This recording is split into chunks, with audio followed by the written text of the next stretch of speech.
Putin, hoje é seu aniversário. O que deseja fazer?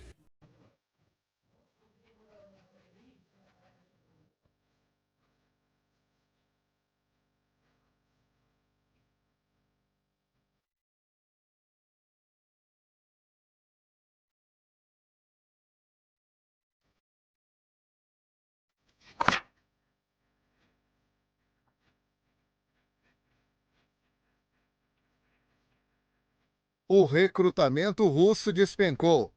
Em segundo lugar, as perdas são tão catastróficas que até mesmo a mídia do Kremlin agora está questionando como os comandantes de guerra estão conduzindo este conflito. Por fim, Putin se afoga em mortes e precisa aumentar bônus para recrutas, enquanto a economia russa carece de dinheiro. Mas o pedido de ajuda de Putin pode ser insuficiente e tardio. O motivo é que este relatório vazado sobre as perdas do exército russo só em 2025 é realmente chocante. Segundo o projeto Quero Viver, a Rússia teve 281 mil soldados mortos, feridos ou desaparecidos em combate nos primeiros 8 meses deste ano. Isso inclui 86 mil mortos, 34 mil desaparecidos e outros 158 mil feridos. Repare bem nessa proporção de mortos para feridos. A Rússia está lutando com uma proporção chocante de 1 para 18. Esse número não se sustenta em nenhum exército, pois normalmente a proporção é de 3 feridos para 1 morto. O fato da proporção russa ser tão baixa mostra como os comandantes pouco se importam com seus soldados. Eles seguem enviando soldados para missões suicidas e depois não evacuam os feridos. Não sou eu quem diz isso. Vem de um soldado russo na linha de frente. Ouça!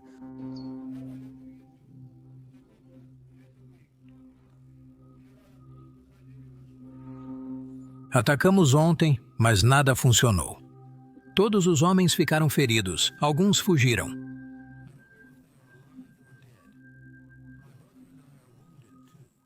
Nós mesmos prestamos os primeiros socorros.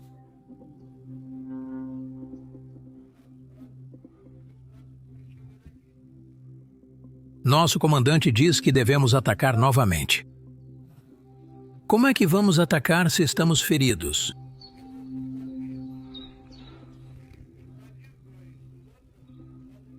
Tudo dói e não temos mais forças.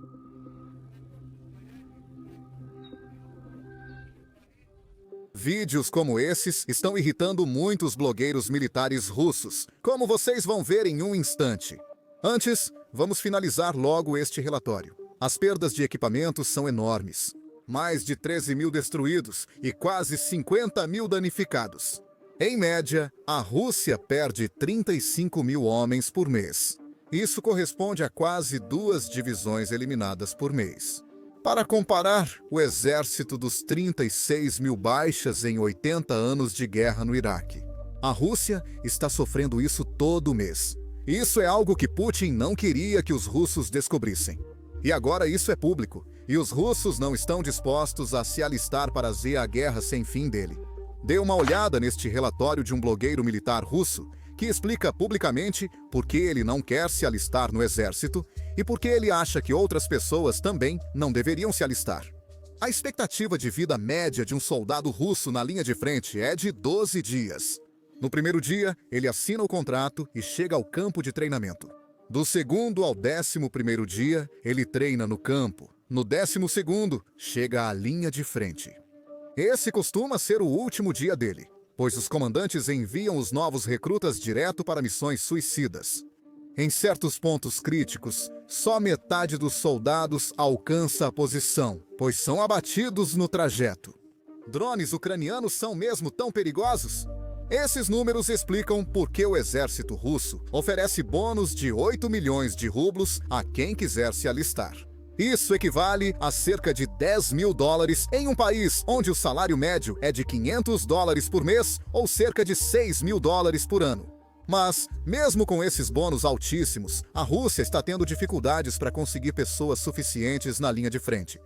E não sou eu quem está dizendo isso de novo. Isso vem de blogueiros militares russos que estão em contato constante com o exército na linha de frente. Vou mostrar os detalhes. Não importa sobre os homens de assalto. pois não há homens suficientes. Faltam justamente as pessoas para empurrar o inimigo no terreno e manter as posições na linha de frente. Então, por que não há pessoas suficientes na linha de frente? Porque os comandantes os veem como descartáveis. Eles receberão novos, mas o Estado-Maior exige avanços. Eles recebem bônus por avanços e terão que conquistar esse pagamento extra. Então eles estão simplesmente mandando cada soldado em uma missão suicida. E se esses soldados sobreviverem, eles simplesmente os mandam de volta de novo. Então surge a pergunta, por que os russos estão se alistando para isso afinal? Bem, adivinha só, ele falou com quem está se alistando e contou o que disseram. Eu frequentemente converso com pessoas que assinaram contratos e estão chegando à linha de frente. Perguntei, vocês sabem que amanhã pode ser o fim? Qual é a sua motivação? A resposta mais comum é, minha família vai receber pagamentos. Isso, na verdade, mostra como a situação é sombria. E isso é algo sobre o qual as pessoas realmente não falam muito. Aqui e outros que cobrem a guerra comentam sobre os bônus de $10.000 recebidos por esses soldados. Mas o outro lado disso é que essas pessoas vêm tipo de vilarejos distantes na Rússia. Eles não têm nenhuma outra oportunidade econômica, ou é isso, ou não têm emprego. E adivinha só, é preciso trabalhar para sustentar a família. Então, ou você simplesmente passa fome, ou pode se inscrever para essa vaga militar que está oferecendo uma quantia de dinheiro que muda a vida. E é por isso que vemos tantas baixas acontecendo nessas aldeias que não são Moscou ou São Petersburgo. Dê uma olhada neste memorial que uma das cidades menores da Rússia montou. Cidade russa média. 4 mortos no Afeganistão, 3 na Chechênia, mas quase 200 já na Ucrânia, além de mais 200 espaços deixados para mais baixas. Ou pode ser para pessoas que estão desaparecidas, porque a Rússia tem o hábito de ter muitos soldados que simplesmente desaparecem. Mas veja, existe uma estratégia por trás desse enigma dos desaparecidos que a Rússia vem enfrentando. Soldados desaparecidos. Putin não precisa pagar os bônus prometidos no alistamento.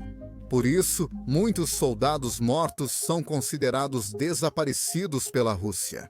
Essa é uma das maneiras que Putin encontrou para manter a economia de guerra russa funcionando, basicamente enganando as pessoas que estão lutando pelo país.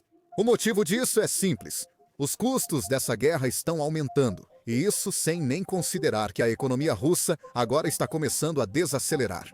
Na verdade, temos aqui os cálculos exatos de quanto Putin está gastando por acre conquistado nas linhas de frente.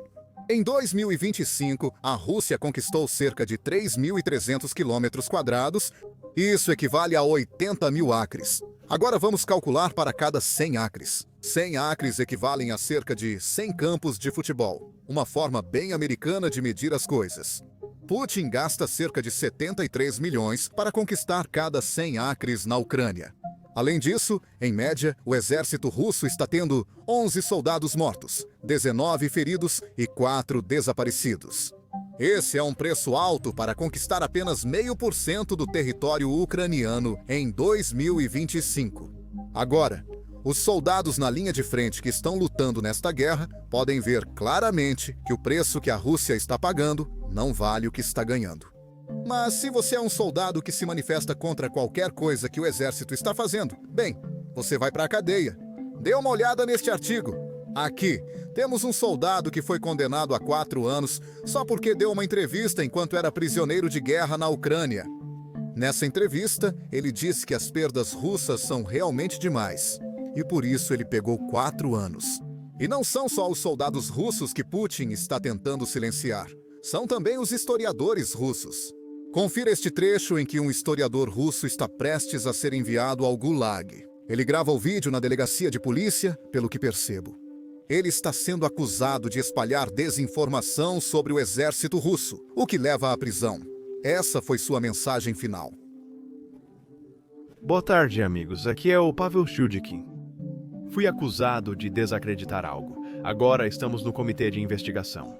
Claro, eu discordo disso, mas esse não é realmente o ponto. É preciso entender que qualquer escritor, jornalista ou historiador honesto na Rússia deve sempre estar preparado para a prisão. Bem, hoje esse papel caiu para mim, mas não há motivo para desespero. O dia vai chegar em que essa escuridão sobre a Rússia vai desaparecer. Até breve, meus amigos. Na verdade, Não é necessário espalhar desinformação sobre o exército russo. A verdade já é embaraçosa o suficiente, e se você simplesmente repetir a verdade, a Rússia te manda para a cadeia. Neste trecho, russos usam burros para levar suprimentos à linha de frente.